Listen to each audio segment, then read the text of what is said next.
ইরানে নতুন করে হামলা চালিয়েছে আমেরিকা। সেন্টকম জানায় টানা ষষ্ঠ রাতের মতো ইরানের বিভিন্ন শহরে আঘাত হেনেছে তারা। তৃতীয়বারের মতো হামলা করা হয়েছে দেশটির চাবাহার সামুদ্রিক নিয়ন্ত্রণ টাওয়ারে। পাল্টা জবাবে বাহরাইন, কাতার, কুয়েত, সিরিয়া ও ওমানে আমেরিকার সামরিক স্থাপনা লক্ষ্য করে হামলা চালিয়েছে তেহরান। যদিও কয়েকটি ইরানি ড্রোন ও ক্ষেপণাস্ত্র ভূপাতিতের দাবি করেছে জর্ডান, কাতার ও বাহরাইন। আমেরিকার প্রেসিডেন্ট ডোনাল্ড ট্রাম্প বলেছেন, ইরানে বড় ধরনের সাফল্য অর্জন করছে ওয়াশিংটন। টানা ষষ্ঠ রাতের মতো ইরানে বড় ধরনের হামলা চালিয়েছে আমেরিকা। সেন্টকম জানায় তেহরানের সামরিক সক্ষমতা নষ্ট করতে এই হামলা চালানো হয়েছে।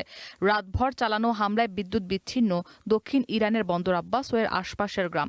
দেশটির জ্বালানি মন্ত্রণালয় জানায় কিছু এলাকায় বিদ্যুৎ সরবরাহ পুনরুদ্ধার করা হয়েছে। পরিস্থিতি দ্রুত স্বাভাবিকের চেষ্টা করছেন তারা। নবনিয়াদ এক এলাকার বিদ্যুৎ বিভ্রাট দূর করা হয়েছে বলে জানায় মন্ত্রণালয়। একই সঙ্গে দক্ষিণাঞ্চলের বাসিন্দাদের সাশ্রয়ীভাবে বিদ্যুৎ ব্যবহারের আহ্বান জানিয়েছে কর্তৃপক্ষ।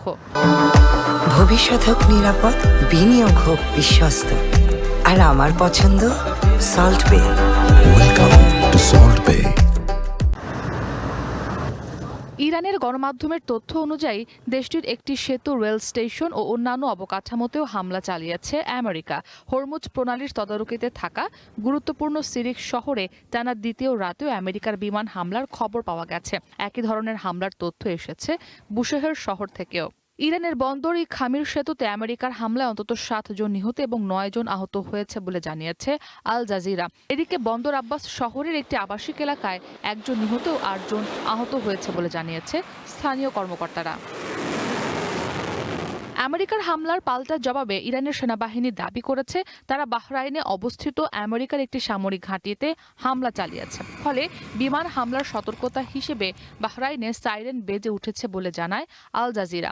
দেশটির জনগণকে শান্ত থাকতে এবং নিরাপদ স্থানে আশ্রয় নিতে আহ্বান জানিয়েছে সে দেশের অভ্যন্তরীণ মন্ত্রণালয়। এদিকে কুয়েতের সেনাবাহিনী জানিয়েছে তারা দেশটির দিকে ছোঁড়া ক্ষেপণাস্ত্র ও ড্রোন হামলা প্রতিহত করতে কাজ করছে। ইসরাত মুক্তি, ওয়ান ইন্টারন্যাশনাল ডেস্ক।